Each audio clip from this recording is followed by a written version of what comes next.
everyone, welcome back. This has been about 14 hours and it is, it's a little soft still, but it's hard. And can you see these circles? That's the Resi-Blast I dropped.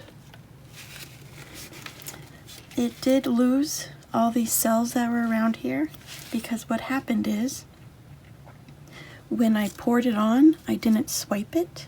I just dropped. So the resin naturally pulled off. So I would like to do another layer. And this time, I think I'm going to leave these Resi-Blast on. And I'm going to layer them up here and then pull them down. And let's see what that looks like.